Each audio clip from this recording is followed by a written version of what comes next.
o'clock. Call the meeting to order. Clerk Slater, please call the roll. Trustee Norhuck. Here. Trustee McDonald. Here. Supervisor Lesbrun. Here. Treasurer Corstange. Here. Trustee Kessel. Here. Trustee Shipley. Was present. And Clerk Slater here. Please rise for the Pledge of Allegiance. I pledge allegiance to the flag of the United States of America and to the republic for which it stands, one nation, under God, indivisible, with liberty and justice for all.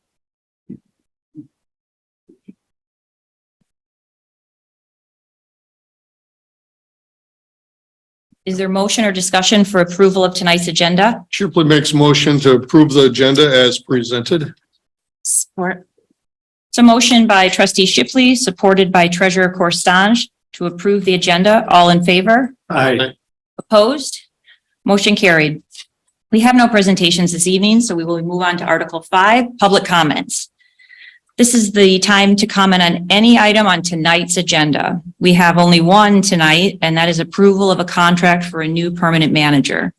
There will be public comments available to make on anything later on in the meeting. Please limit your comments to 3 minutes. State your name and address for record keeping.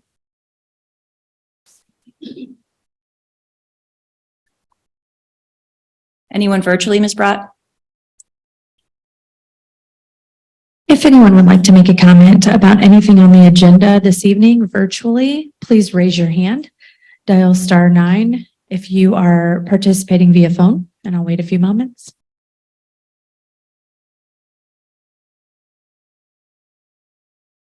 All right, no one. Okay. Approval of tonight's consent agenda. Is there a motion or discussion? Motion to approve. Support. It's a motion by Trustee Kessel, supported by Trustee Shipley. All in favor? Aye. Opposed? Motion carried. Article 7, approval of the May 2023 financial statements. Is there discussion or a motion? Move to approve. Support. It's a motion by Trustee McDonald, supported by Trustee Kessel to approve the 2023 May financial statement. All in favor? Aye. Opposed? Motion carried. Having no unfinished business, we'll move on to Article 9, new business. We have one item tonight, 059-2023, approval of the new manager, Jade Smith's employment contract.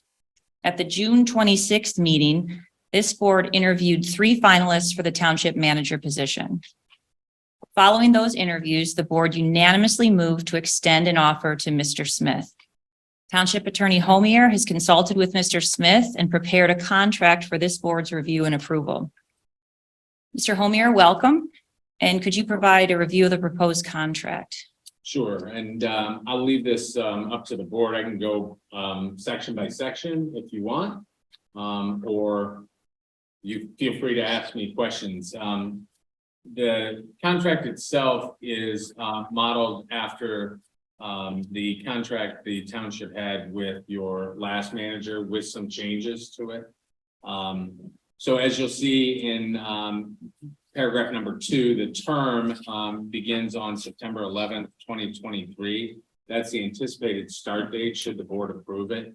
I can tell you, oh, thank you. I can tell you that Mr. Smith has approved the contract, signed the contract, and returned a signed copy to my office. He understands that it's subject to review and approval by the township board, but we didn't want to bring a contract that was not approved initially, at least by Mr. Smith prior to the board's consideration.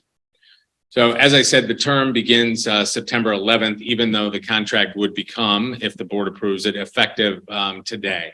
But the effective date is simply the date that it's signed and not the beginning date of the agreement and the terms thereof, which again is September the 11th. The agreement is indefinite in duration and continues until terminated pursuant to the provisions contained in the agreement. Mr. Smith, it lays out Mr. Smith's duty as manager, that he shall faithfully serve as the township manager, devote full time and exclusive attention and energy to performing those duties as permitted and required by state law, the Charter Township Act, and any of those that may be assigned from him from time to time by members of the Township Board of Trustees or other commissions or administrative bodies or boards as established from time to time by the township. The duties shall be performed in the most efficient and effective manner and shall be performed by him in compliance with all applicable laws, rules, regulations, orders, directives of the state of Michigan and or appropriate government entity. Number 4 establishes the salary for the position.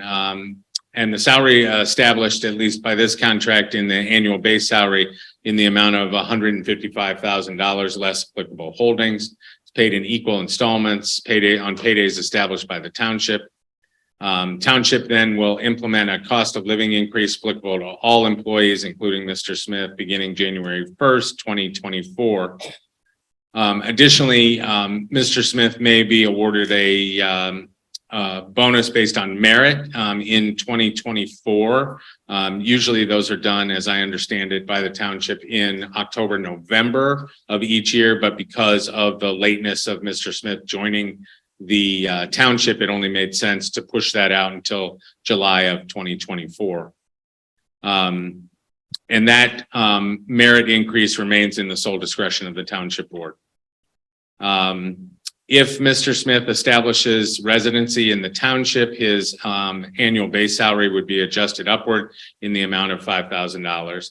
And if he initially established that residence and then failed to maintain such residence in the township, then it would be adjusted downward by that same $5,000. Paragraph 5 is a recitation of benefits. Mr. Smith, during the term of employment, will be entitled to participate in all fringe benefits on a fair and equitable basis, which the township provides to department heads and other township employees. There are some enhancements to those benefits, and those are included on Exhibit A. Number 6, expenses, all equipment, supplies, and facilities for providing services shall be provided by the township at its expense. During the term or period of his employment, Mr. Smith shall be reimbursed for his necessary and reasonable expenses in accordance with general policies and procedures of the township as adopted from time to time. To be reimbursed, he must present an itemized account of expenditures together with proper documentation as required by the township. He agrees that any expenses reimbursed but later disallowed as an appropriate deduction by any taxing authority will be treated as income to Mr. Smith as required by law. Number 7, except as otherwise modified by the agreement, including Exhibit A, Mr. Smith shall receive the benefits of and be subject to and comply with the terms and conditions of the Cascade Charter Township personnel policies, the personnel manual as amended from time to time. Paragraph 8 deals with termination. Paragraph 8A deals with termination due to death or disability. In the event that employment relationship terminates because of Mr. Smith's death or disability, no termination benefits or severance payments shall be payable to Mr. Smith or his estate, except as provided in this agreement, which is Exhibit A or the personnel manual. For purposes of the agreement, disability shall mean any physical or mental disability or condition prevents him from performing his duties for at least 6 consecutive months during any 12-month period, and determination of the disability shall be made by an independent physician who is reasonably acceptable to the township and Mr. Smith or his representative, and that determination shall be final and binding. The determination shall be based on competent medical evidence. Mr. Smith shall submit to 1 or more examinations reasonably requested by the township, the independent physician, or by any medical experts employed by the township to advise the independent physician. B involves termination by Mr. Smith. Mr. Smith may terminate his employment with the township pursuant to the agreement by providing the township board with 30 days written notice of termination with a stated effective date. If he fails to provide the township with the requisite notice, the township will have no obligation to pay Mr. Smith for any accrued or unused sick leave or vacation time. The forfeiture of vacation or sick leave shall not apply when the failure to give notice is due to his death or disability. Mike, Yes. can I stop you and Sure. ask, how do you determine unused sick time when we have a PTO policy? So that we get into, some of that is in Exhibit A. and we'll go over that because it deals with PTO time, which I think was a modification to the prior contract that dealt with sick pay or sick leave and vacation time. Okay, because I read that part and it talked about a carryover and so forth according to the policy, but it doesn't break out vacation days from sick days from personal days. It just calls it PTO. So how do you determine if he has accrued unused sick time? Well, I don't think that there's going to be any. So I suppose one thing we could do is change that reference to simply read PTO time, because I Yeah. think that's the policy now. Yeah, I think that would be more accurate.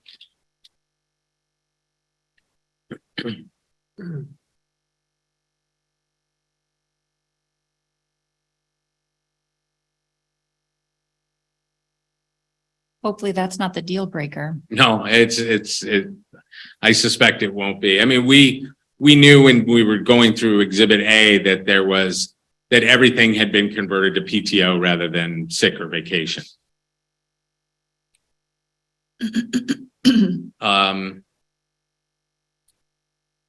To paragraph C is termination by the township without cause. So the township may terminate the employment without cause by providing Mr. Smith with 6 months written notice. The township may provide Mr. Smith with pay in lieu of notice for this 6-month period or any portion thereof called the severance period. During the severance period, Mr. Smith shall be entitled to receive his base salary and benefits. The severance pay will be paid in appropriate amounts on regularly scheduled paydays, will be in the amount of a base salary at the time notice of termination was given to him by the township, less appropriate withholdings. Can you explain that sentence that says the township may provide Mr. Smith with pay in lieu of notice for the 6 months, so we don't have to give him any notice? Correct, but then you would have to continue paying the base salary. And then what, terminate him at the end of 6 months? Yeah, effectively, that's what happens, yes. He'd be terminated immediately, but we would be doing a 6-month severance pay. Right. But it would be paid out over 6 months. Without notification? Correct. Correct. So if you failed to give the 6-month notice, you would owe 6 months of severance. Or you could give notice that you are going to terminate in 6 months. He would continue to work and you would pay him for that 6 months until that termination date. Okay. Is notice required in writing? Yes.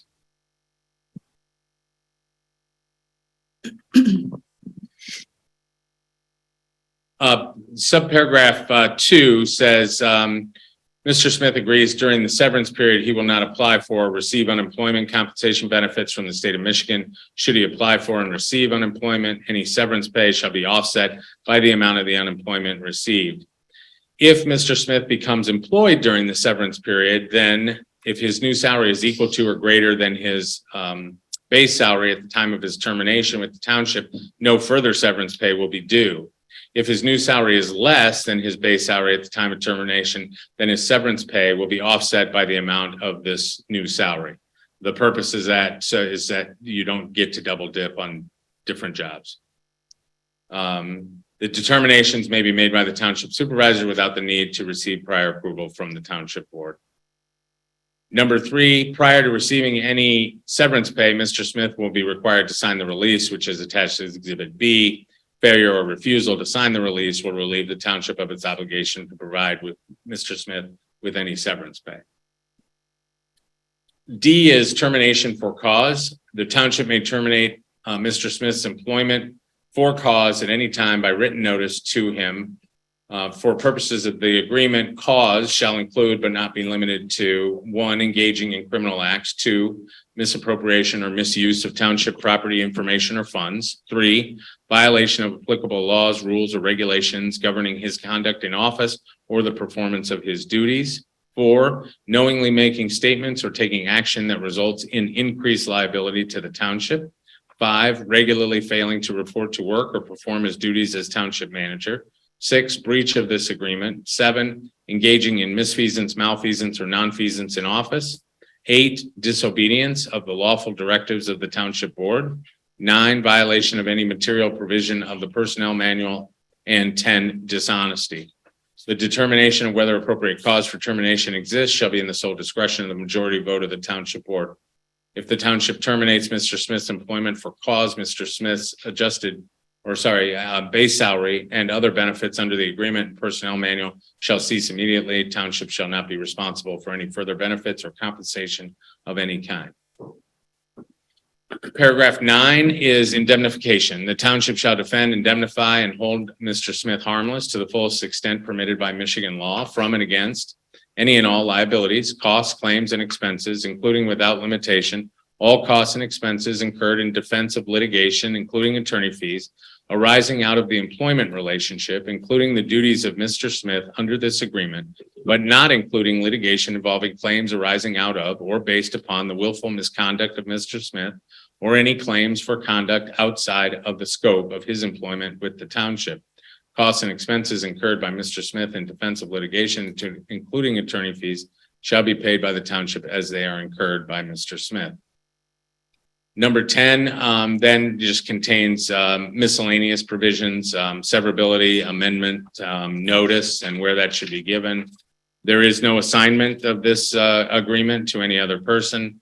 Enforceability, and then F is an arbitration clause talking about Mr. Smith and Township agree that final and binding arbitration is and will be the sole and exclusive remedy and forum for resolving any dispute or claim arising out of the agreement or the employment relationship between the parties.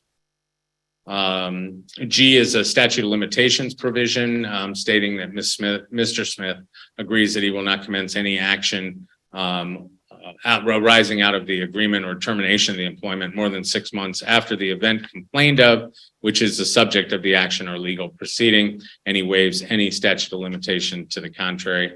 And H just says that this is the entire agreement and does not contain any other agreements, oral or written, that Mr. Smith's were relying on. Exhibit A. You want to go over Exhibit A? Can I ask you a question on B, the amendment? Sure. Is in your opinion, I'll rely on your opinion, does by mutual agreement signed by all parties imply that the board also approves it? Yes. Okay.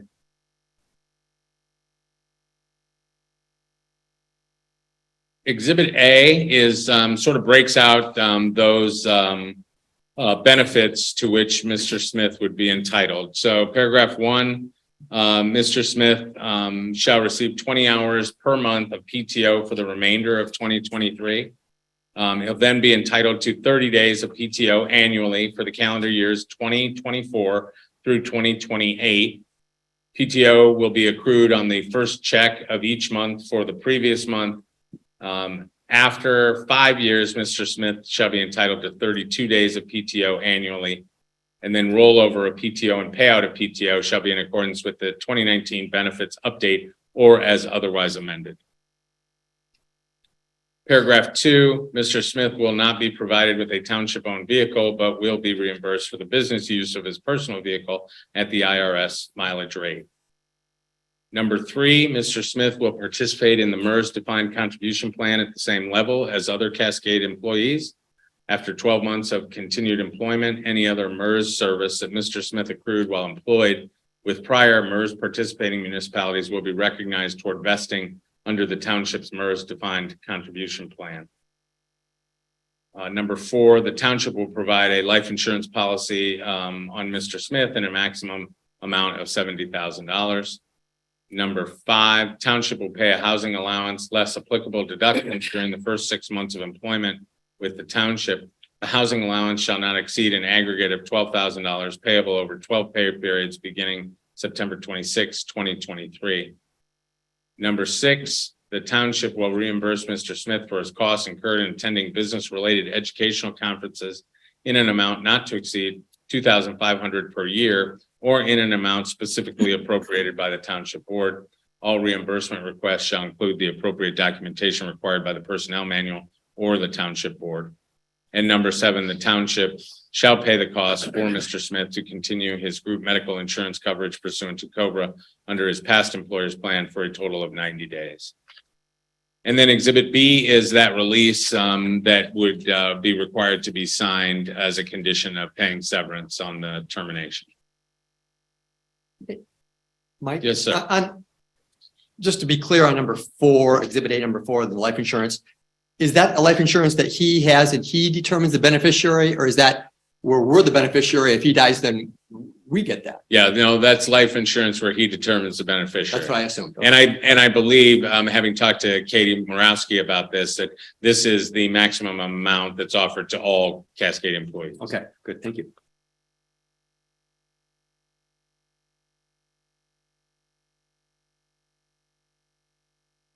Questions and answers?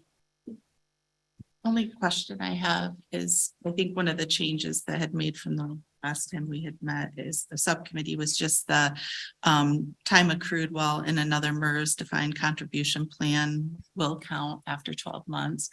Is that normal? I think every municipality has a little different take on it, one way or another.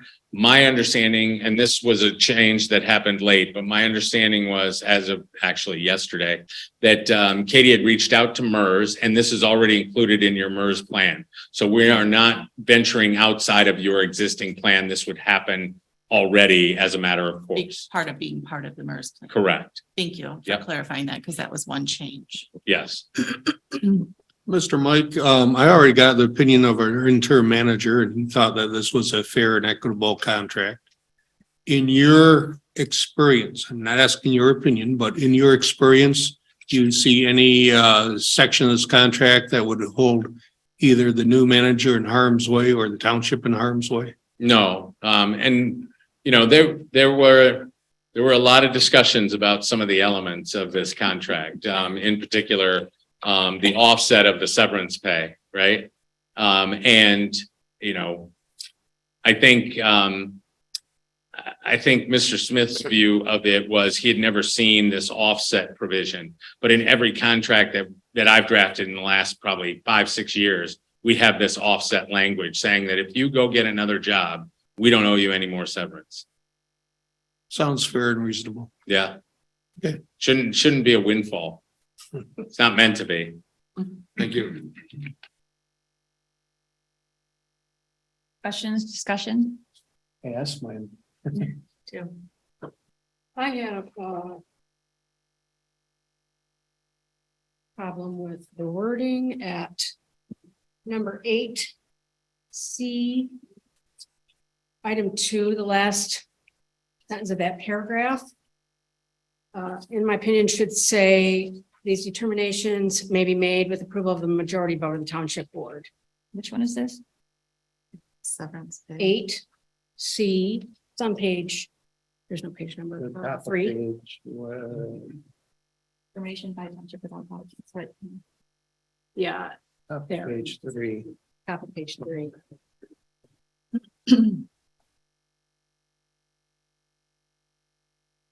You're talking about the determination of whether his new job pays at or above or less than the adjusted or the annual base salary.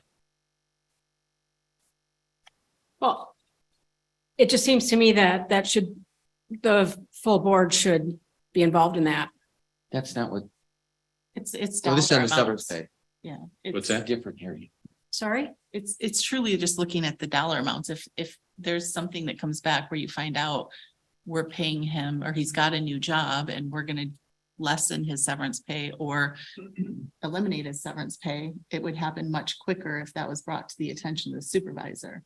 Yeah, you're talking about Coming to a 8C2. board meeting. It's only the severance pay piece. Oh, I see what you're saying. Right, Okay. right. Yeah, it's only to determine whether or not his severance is offset Right, yep. by the salary that he's making at the new job. Okay. Right, and it would be much quicker to have it happen if that came to the supervisor's attention versus it would have to wait for a new board meeting. Okay. Not because it's just severance pay. Yeah. I could call a special meeting if we all need to look at it. Yeah, you could do that. I mean, on 18 hours notice. I think I can tell numbers, though. I can compare Does it greater than, less require than. him Do to that. Thank you notify for that us? clarification. Sure. That's the key, the severance pay. Not the whole. Trustee Shipley? Ms. Supervisor, I find this contract to be equitable and fair to all parties involved, especially the residents of the township. Therefore, I make a motion that we approve the contract as presented. Support. It's a motion by trustee Shipley, supported by treasurer Corstange to approve the contract in its current form. All in favor? Wait, what, one Oh, sorry.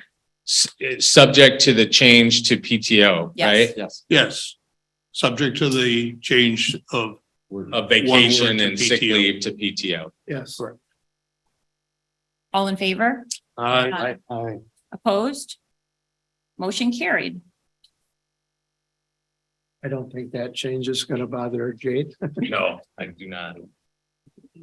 Having no discussion items, we'll move to the next round of public comments. Anything is appropriate as far as topics. Please limit the comments again to 3 minutes and state your name and address for record keeping.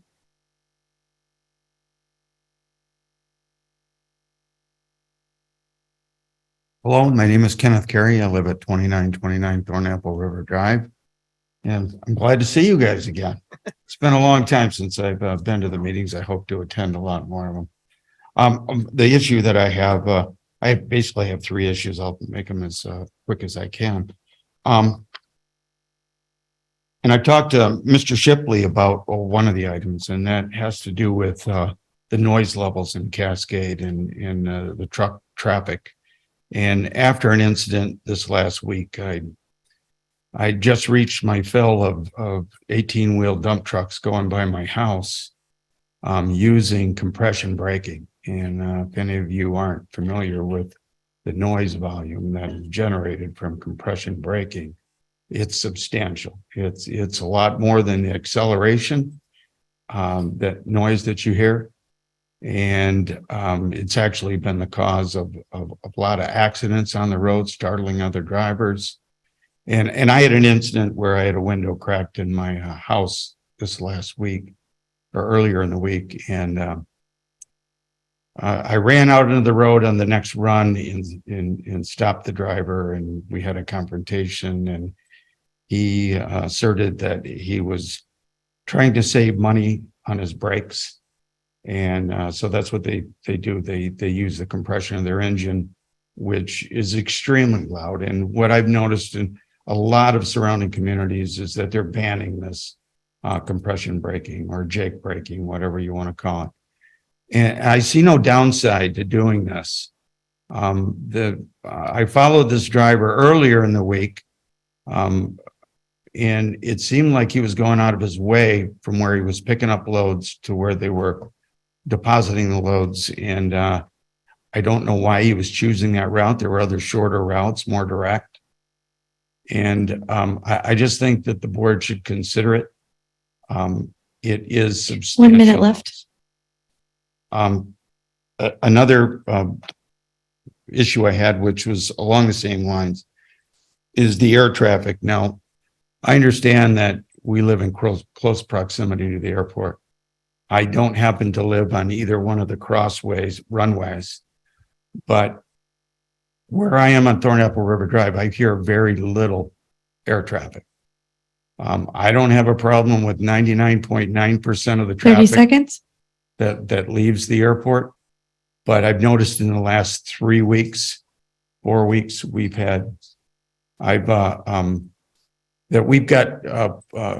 commercial aircraft that are making sharp turns, climbing out directly over our house. And that's never happened. I've been here for 45 years, and that has never happened. They usually send a plane in the direction that it's going, let it climb out and make incremental changes to its. Time's up. Okay, so one other issue just before I leave is I want to know where we stand on redevelopment ready. There was a time where we were considering being a redevelopment ready certification community. And I know COVID came and that caused some problems, but I just wonder whether we have any intentions of ever completing that certification. Thank you. Thank you, Mr. Carey. Those are all good concerns, and I think we'll have staff take a look and see what we can't do as far as the traffic and the noise. And then we'll have, you could, manager, bring it back to the board for our consideration. Probably answer these questions right now, Oh, that would be, that's a first. when my report comes up. Oh, got it. As far as the village, that creation of a village space, redevelopment ready program, I understand that the former economic development director had known about it, but I don't think it's been completed. But the real issue is creation of a village space. And that's a high priority by residents in our 2021 strategic plan. That plan addresses it in detail. The Downtown Development Authority is the primary vehicle for this, and including the redevelopment ready issue. And this board looks forward to working with them.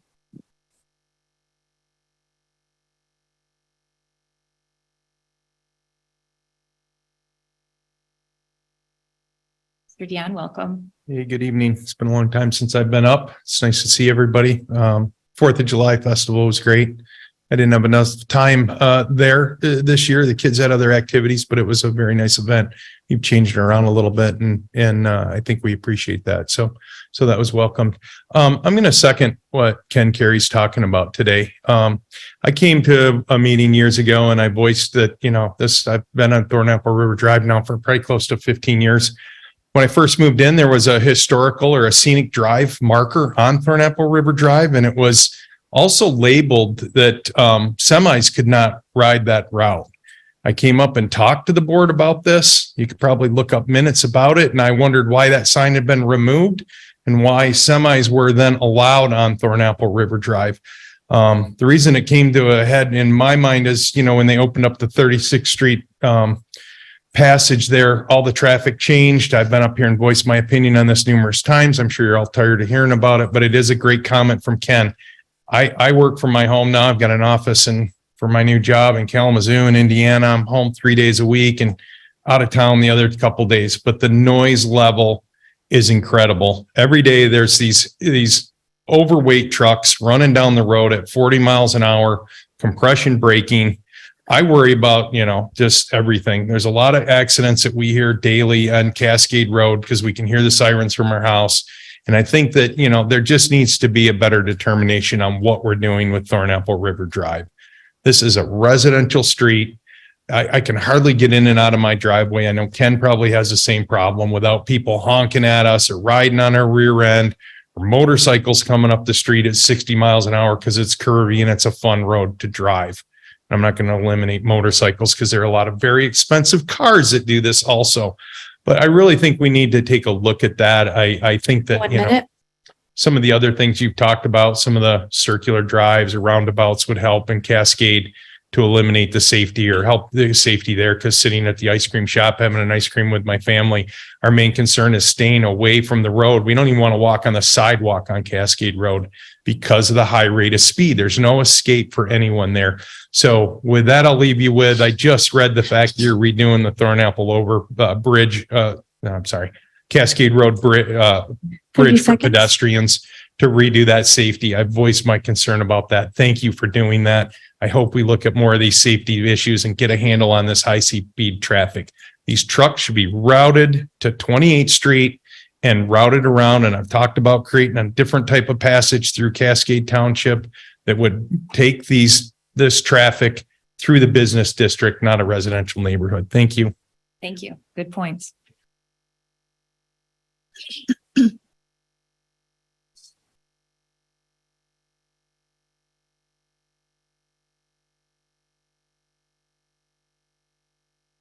Evening. Good evening. Joseph Albright, 6224 Penta Court, Carabel Village.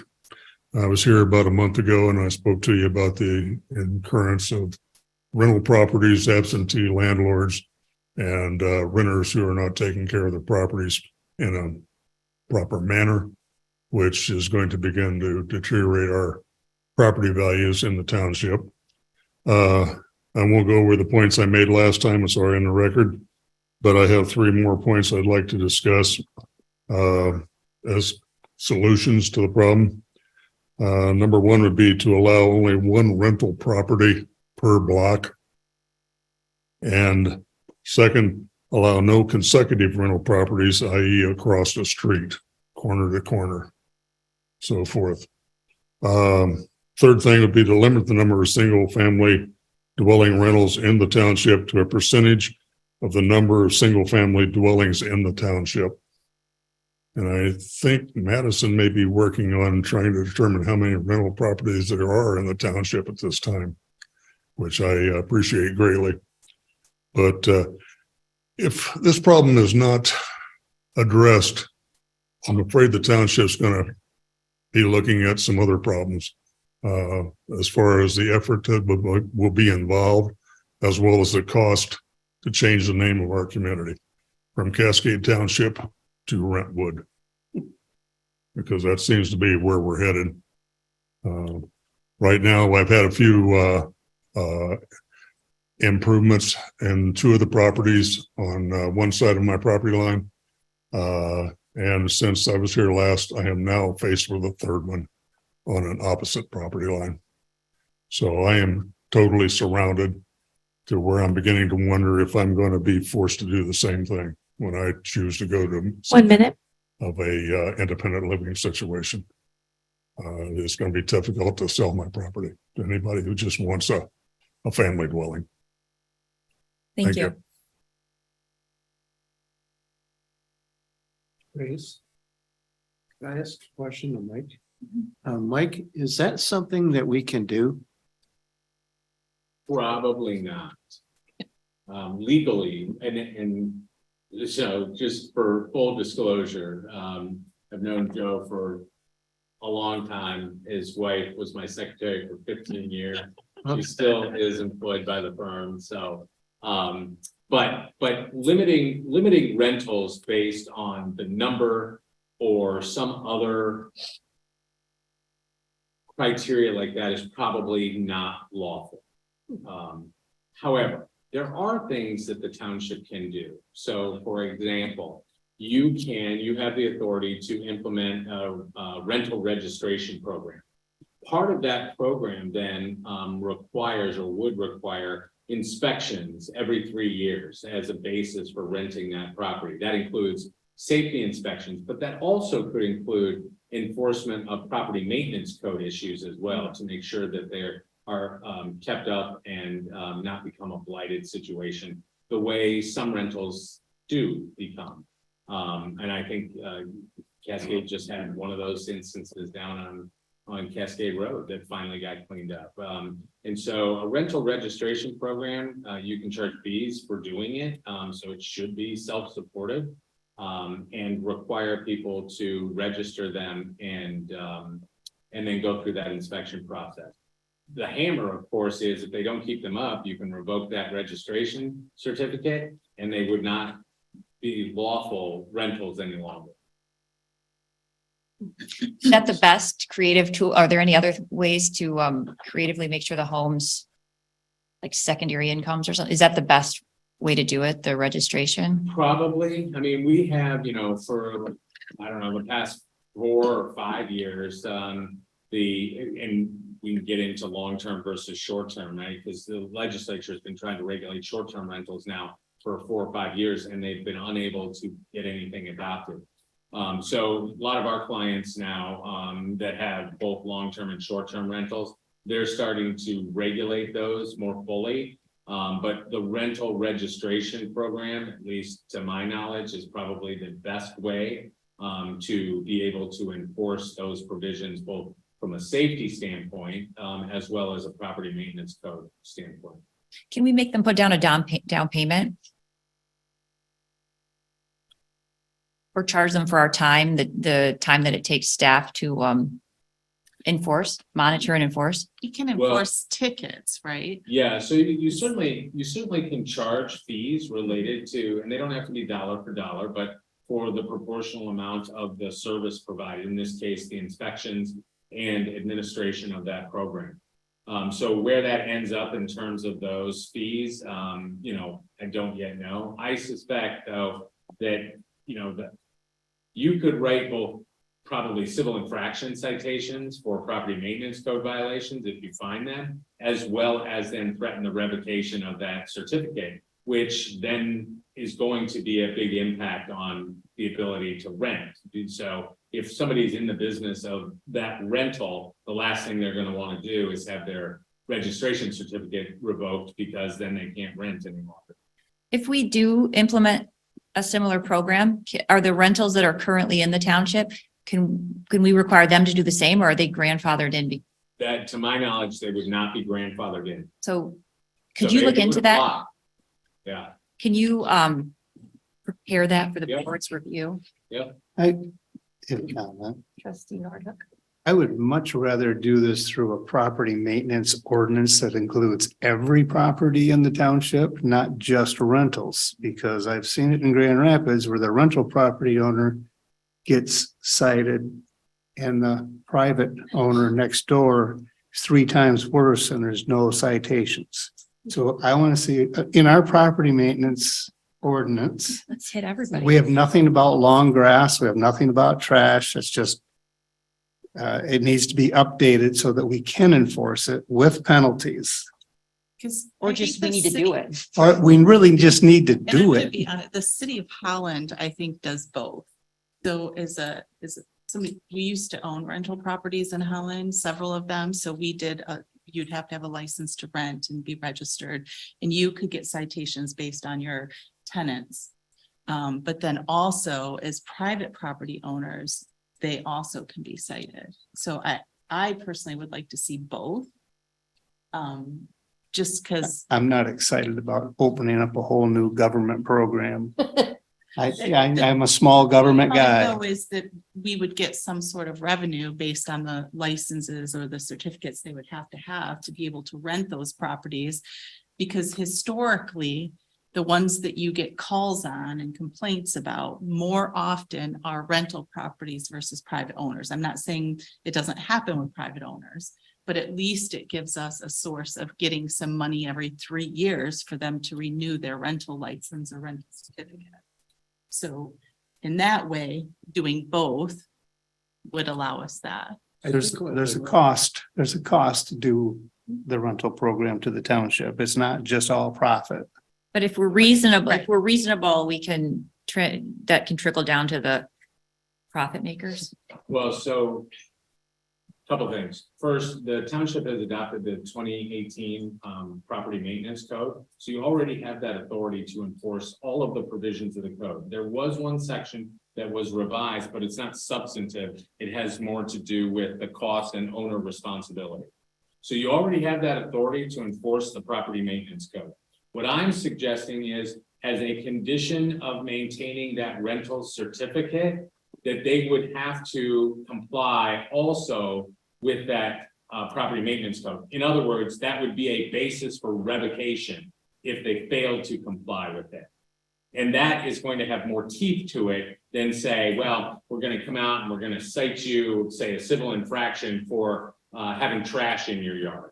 If you went out and said, not only are we going to cite you, because you still have that ability, but we're also going to revoke your rental registration certificate, then that hits it at the very core of what they're engaged in.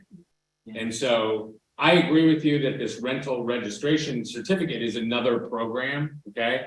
But it does 2 things. One is it makes sure that every 3 years, those rental properties are inspected for both safety inside, right? Because they have to comply with all of the other provisions of the fire code, having smoke alarms, smoke detectors, egress windows, those types of issues, as well as ensuring that the properties are kept up in accordance with the property maintenance code. And if they're not, then you can revoke that certificate. Can we hire a third party administrator to handle it and then just make the property owners pay them? So What we would do, I think, is we would structure that so that the fees that you charge for that rental registration certificate should be enough to support the program itself without subsidy of the general fund. So we can set the fees. Appropriate. See, Ted, How long do I? sorry. Well, it's just I could talk an hour. give us hit the highlights. First of all, Mike is right on with most of his comments.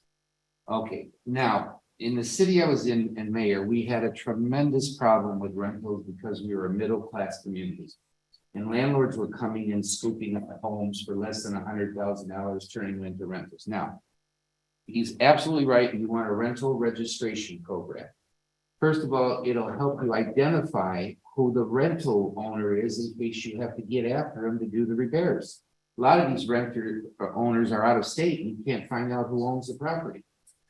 Secondly, what we did was a program where we inspected rental houses every other year and when someone moved out, because the home was empty then, and an inspector could go in and look for electrical, HVAC. I could tell you stories about what they found in these rental homes.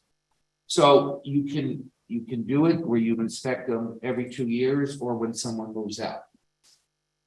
Tim, you have to be very, very, very careful with inspecting owner-occupied homes. If you want this facility filled to the utmost and out the door, mention that you're going to do inspections of owner-occupied properties. Not wanting to do that. Okay, thank goodness. All I want to do is that if their grass is a foot long, I want to be able to give them, I that's want to be able to give them a property. citation. That's property maintenance. That's more of an Eastern European style. If you were to just say that you're gonna do rental inspections without making it perfectly clear that you're talking about rental owners, not owner occupied homes. So we can talk about this. Like, I got a lot of experience in rental properties and inspections. Now, I had a few other things written down here. The inspect, Mike's right on with the registration. The fees you have to be careful of. Because you can't charge an enormous amount of fee, because then people will really object to you inspecting their home. If it's a reasonable fee and you tell them, we just want to keep it up to code and we want these homes to look good for your renters and for the city. And also you have to, I know what I had written down here. You're also going to get some pushback unless you clarify that you're not talking about apartment buildings. Because if you start inspecting apartment buildings, because those are rental units, then you're going to get a lot of pushback from the apartment owners who don't want to pay to have their apartments inspected every other year and the tremendous fees. So this board has to determine, is the problem with single family rentals or duplexes, or is it with apartment buildings too? And from what I've seen in Cascade with the apartment buildings, they look pretty nice. That's it for now. Okay, but we could talk for an hour on this rental thing, and hopefully it's not going to become a big problem to Cascade. No, but let's be proactive. And between you, Ted, you can take the lead on it. And then if we need, Mike knows a lot about that too. He's right on with the inspections and the registering people and having it as a clout if you don't comply. And right now, we can use the building department to do the building code for the roof, for the stairs, for the outside exterior without rental inspections. So if there are particular homes that are in disrepair, let us know, and then Madison or someone from the building department will go out and inspect those. Sure, Trustee Shipley. It seems early on in this discussion that the building department would be an ideal department responsible for this new standards, ordinances, codes, since they already are involved with codes. That's where it goes, is to the building department. Excellent. We just have to make sure, if it's possible, that taxpayers who are here living don't have to pay for any part of the program that benefits. It's got to be, the onus has to be on those that are owning those homes as a profit. Oh, absolutely. It can be self-sufficient. Yep. That'd be great. Wonderful. Thank you. You want me to finish my report? Sure. Well, no, we may have a couple hands up. Anyone else comments? I'd just like to say that last time I was here, I said how much approval the township is giving to the board, and the effort and the discussion I see here tonight proves that. And I really like what you had to say, and I like what Mike got to say. Because right now I'm faced with a rental property that Madison sent letters out to two of them on one side of my property line. one gentleman came in, I use that term loosely, gentlemen, mowed the front yard and mowed half of the backyard and left the other half of the backyard 4 feet high with weeds and so forth, and left all the broken down trampoline there and the plastic playhouse, the old barbecue grill and all this kind of thing. So I think he's going to need another letter.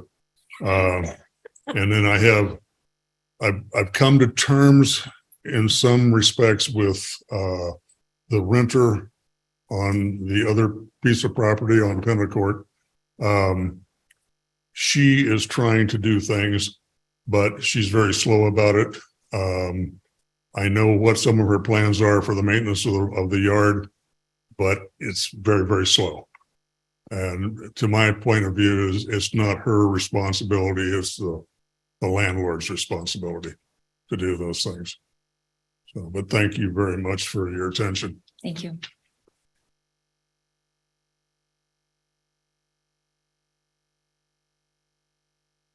Okay, we have 3 people who are, one of them is via phone. So I'm going to allow this person to talk.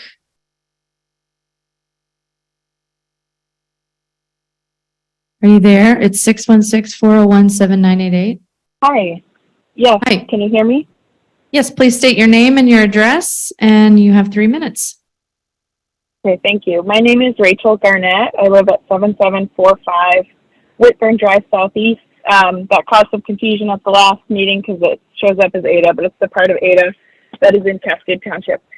I'm here. I'm sorry I missed the last meeting. I'm here to support Louise Chen and the owner of Wormy. I bought a home in Cascade Township last year, and I love it here. And I just wanted to share that having a home composting service available is something that makes me even more excited about living in this area. It's a very small thing, but having this regenerative, very innovative business close by is a tick in the pros column for me and possibly others considering moving to this area from elsewhere. I have bragged to everyone I know about the really cool composting service we have where I live, and that they pick up the food scraps and give us back really nice finished compost for my garden every couple of months. And it feels really good that food is not just going to the landfill. It's part of my pitch to get people to move out here. So anyway, I just wanted to express my support for them. And this also, I think, seems like the kind of operation that could be a model for others, making us a lighthouse township of sorts if we allow it to get off the ground. I think further delays might cause them to lose some of their grants and things like that. They've put so much time and effort into this plan. I hope that you will approve their special use permit as soon as you can. Thank you. Thank you. All right, we have Mr. Van Silkema. Hello, can you hear me? We can. All right. Hi there, Scott Van Salkma again.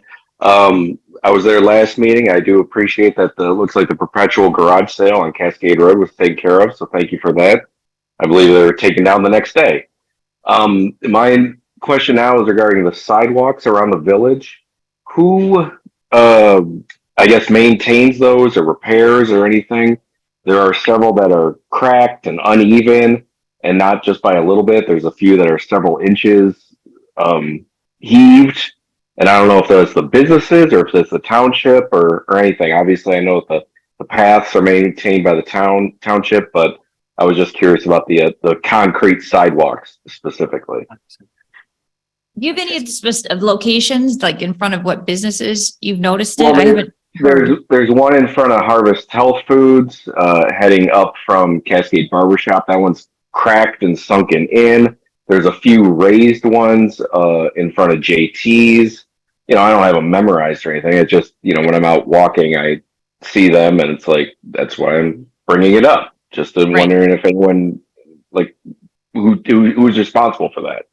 So, I mean, if you want, I can make a list next time I'm out and bring it in next meeting.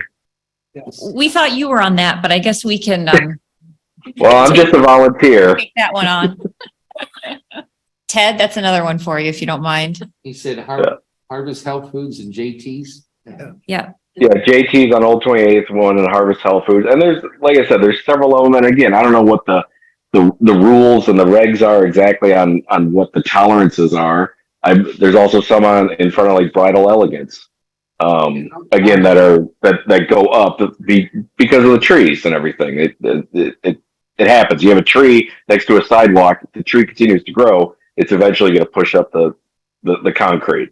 It's sort of an inevitability with the 1 minute. root structure. So, but that was my only thing. So, but thank you. Thank you. Can you write down the addresses so we know where they're at? I think we've got them. I think there's more. All right, now we have Jade Smith. Mr. Smith, welcome. Please state your name and address for record keeping. Good evening. Jade Smith, 603 Jefferson Lane, Milan, soon to be Cascade. I just wanted to take a moment and say good evening and to Madam Supervisor, Madam Clerk, Madam Treasurer, and the rest of the trustees, along with Mr. Homier. And thank you for your support and confidence in me as being your next township manager. I'm excited for the opportunity, and I'm looking forward to working with all of you, the staff, and all the residents of Cascade.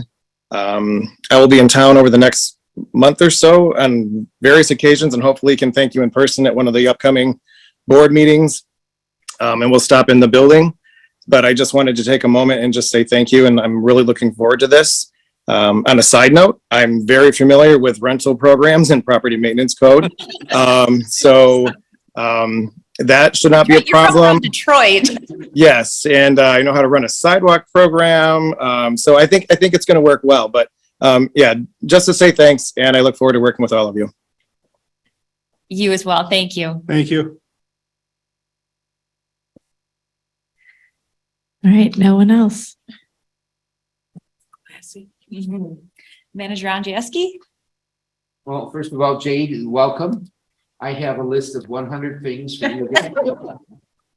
We haven't consolidated yet, but I will be here to help you. I'm going to stay on a little bit as long as you want me to show you around and show you what we're working on and get you up to speed. So congratulations. I think the board got a good candidate. So, all right, now a couple of things. The gentleman with the airport noise. Did it just stop the increased noise in the last few weeks? It has. Well, here's what's going on. If you look at the airport website, what happened is they're doing a repair on their one runway and they're fixing the lights and some other things. So they switched to the other runway. That will end around August 6th. So if the traffic around your neighborhood subsides, then we know that's because it was diverted that way temporarily. Okay, we had a couple other people call, and that was the answer we found out. If you go to the airport, if you go to airport website, you'll see all of it. Okay, the PFAS for about 160 homes. I sat in on a meeting today with the engineers, and they're doing a very good job. By the way, it's on schedule. It's within budget, and that's projecting. Supervisor will talk about the other stuff a little later. The only other thing I have is to let the board know that we are doing we're doing 6-month budget reviews starting next week. And what we're going to do is look at them and let the department heads know, are you on track? Are you off track? Are you doing this item a little bit more, this item? But the main purpose is to do what are called reappropriations after 6 months, rather than wait till the end of the year and do them all. So if you do them, Jade, this is going to help you. Where are you? If you do them after 6 months, there won't be as many at the end of the year. So one of our goals is to look at the line items and do reappropriations, submit them to the board after 6 months rather than a year. And at the same time, then we'll let the department heads know, start thinking about your budgets. Maybe you need to increase this one or decrease that or whatever. Okay, so that's going on. The compression braking, Madison looked into that. She's still looking into it. On 28th Street, that is a county road, so we have to work with the county and see what they're doing. But I will tell you this, in other cities I've been in, as you enter the city, there's a sign that says, whatever they call it, compression braking, air brakes, not allowed in this city. So you put signs at in the entrances to the township and let the truckers know what's going on. I did not know they were going through residential areas. I don't know. I'll have to look into what the rules are around here. And that's it. Thank you. Mhm. Board member comments. Trustee Shipley? Thanks for coming. Smaller crowd than last times. I don't know if that's good or bad. I also looked into the compression brake. And most of the municipalities that have regulated it have identified that there are effective mufflers for those compression braking systems. And most of the communities now have no braking, no compression braking without suppression systems.